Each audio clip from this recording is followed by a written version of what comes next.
Yeah, we have been battling a little bit of that with special teams, not having the best field position. But as an offense, you got to be able to take it from wherever you get the ball. So there's no excuse for us as to where we start with the ball.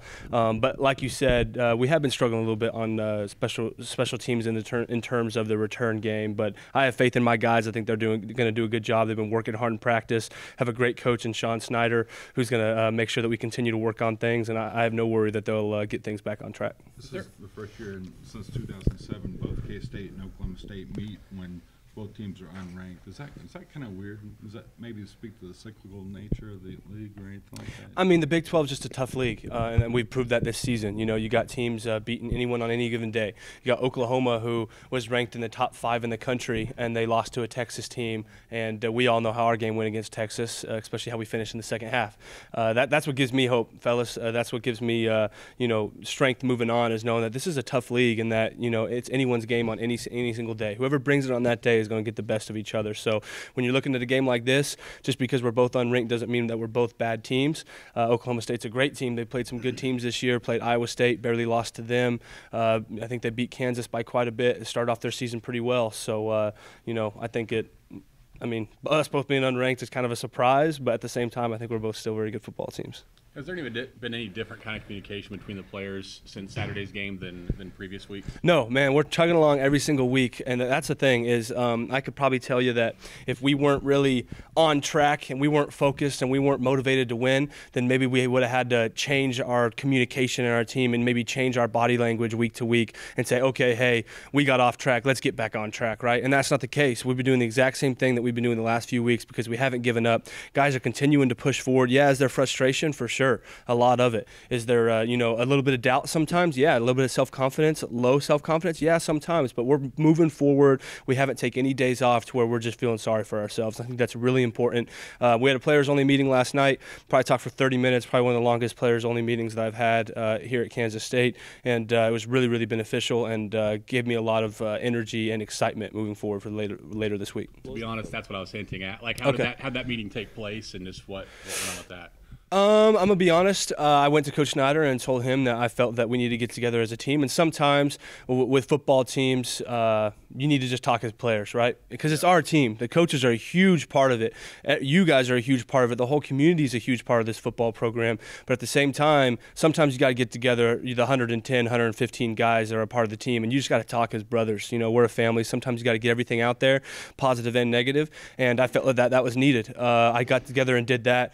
The last one I think I might have did was when we were 3-6 my redshirt freshman year, and we were 3-6 at that point. Had a players only meeting, kind of got the train back on tracks, and won the last 3 games of the year. So I was sitting there thinking and said, hey, we're 2-4. Let's not wait till we're 2-6 or 3-6 or God forbid whatever that might have been. So I wanted to get the team together right now, especially whenever things were pretty good. It came off of a game that we played pretty well offensively and a lot of things to build off of, and just get the guys together and talk about it. So it was a really beneficial meeting.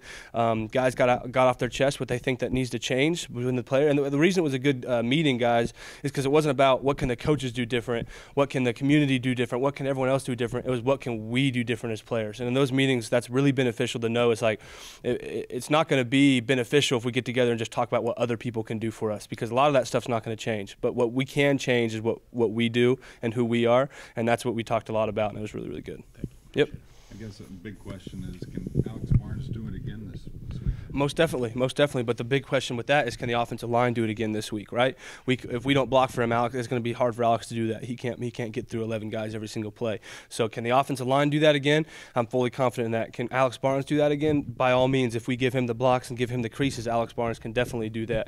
Can Skylar Thompson improve again this week? Most definitely. Everyone can improve. Everyone has the opportunity to do that, but we have to have the mindset to do something about it. We can be frustrated about losing. We can be upset about losing and sick of losing, but are we going to have the mindset to actually do something about it? And that's what Coach Snyder keeps preaching, and he's exactly right when he says it. And what's the test that Oklahoma State presents, because they're number 1 against the run? Oh yeah, number 1 against the run. They have the number 1 and number 3 leading sack defenders, whatever you want to call it, in the Big 12, in Jordan Brelford and then Jarrell Owens on the other side. Both are defensive ends. So they're both doing an extremely good job this season. Jordan Brelford will be on my side, as well as their run defense being the number 1 in the Big 12. So that presents itself right right there. Probably don't have to say much more else. I mean, that's a huge challenge right then and there. Got to protect, keep them away from Skyler, and then we got to be able to run the ball. I mean, they're averaging only holding teams to about 117 yards or something. You guys would know a lot better than me. About 100 and some yards a game in the rush, and we got to go and have a game like Baylor and rush for 300. So it's a huge challenge, but we're more than up for it. Scott referenced kind of the history of the Oklahoma State. You guys have had so many close games, every single one of them. Are they kind of an underrated, I don't know if I want to say rival, but team that you guys look forward to playing every year because the games are always so competitive? They are always so competitive, and you're so right. But that's the thing is I hate looking at stats like that because I know that we talked a lot West Virginia week. B.J. Finney came down from Pittsburgh because we're up in Morgantown, which is about 45 minutes from Pittsburgh, and he came down and talked about how the games against West Virginia are always close. And that whole week in the interviews I talked to y'all, and you guys were talking about decide by 6, decide by 3, decide by 3, whatever it is.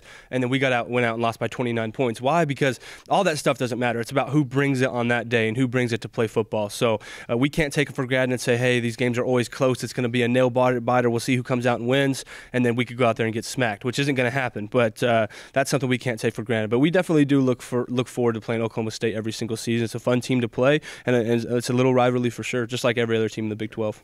The best game that the offensive line played against Baylor? Yes, that in Texas probably. That in Texas. Grading out wise, and from what my offensive line coach Dickey said, these last 2 weeks have been, Texas was our best game, and then he thinks that we made more strides against Baylor. So we're slowly making strides, but we can't take that for granted.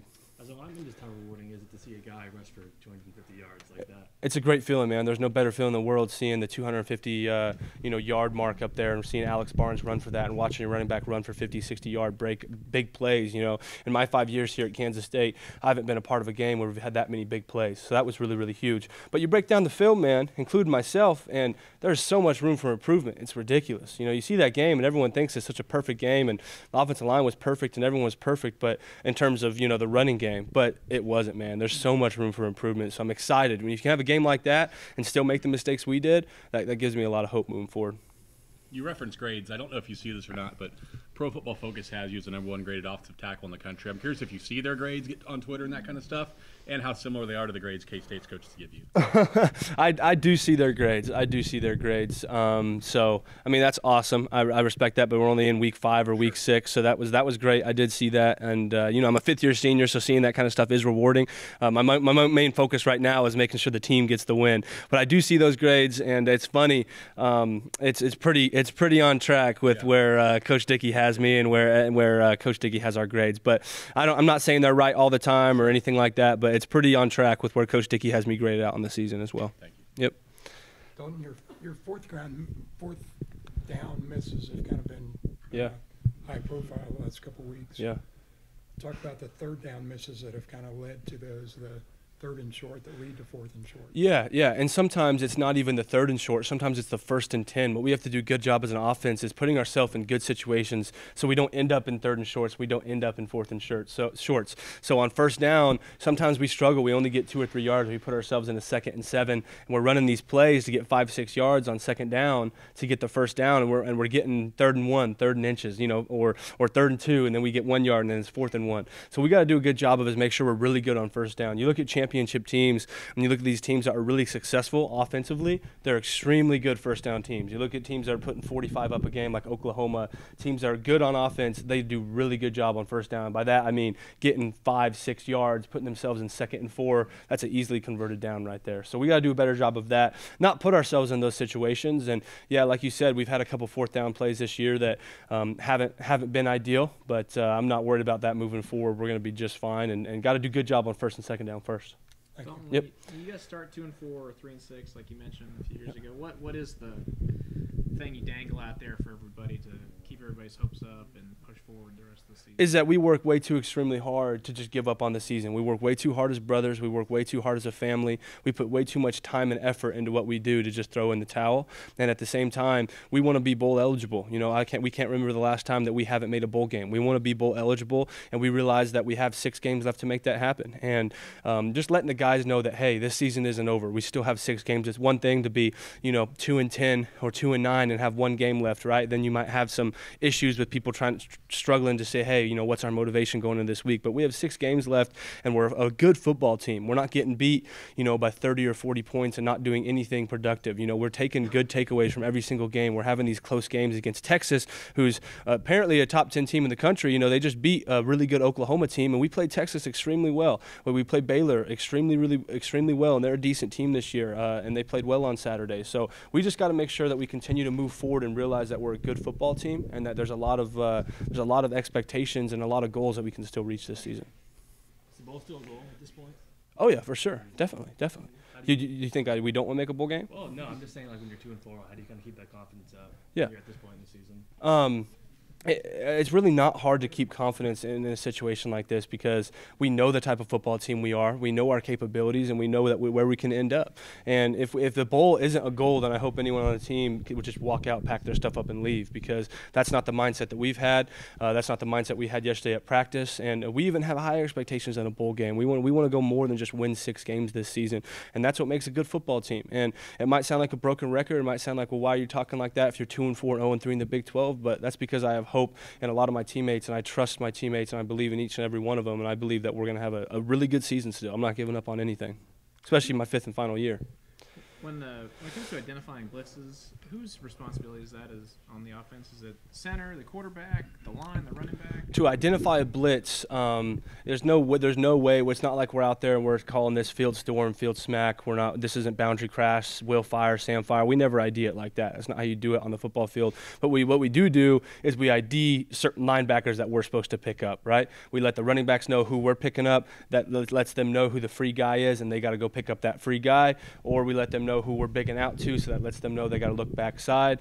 It's a pretty complicated process, but it's not like we ID the blitz. We ID our protection, and we let them know who we're going to, who our 5 guys are going to. They figure out who they're going to, and we set it up like that. It's a bit of a group effort. Group effort, for sure. Skylar, the quarterback, will help. You know, sometimes we have him calling out the mic. He's like, hey, I want you guys going there. I want you sliding to that guy. That's just kind of how it works. We just kind of all ID who we're going to, where we're sliding the protection. If we're sliding, hey, this is the free guy. This is where you need to be, Alex. This is where you need to look out for, Skylar. We let him know when we have free guys coming off the edge. Hey, we're not blocking this guy. We're outnumbered, things of that nature. Yep.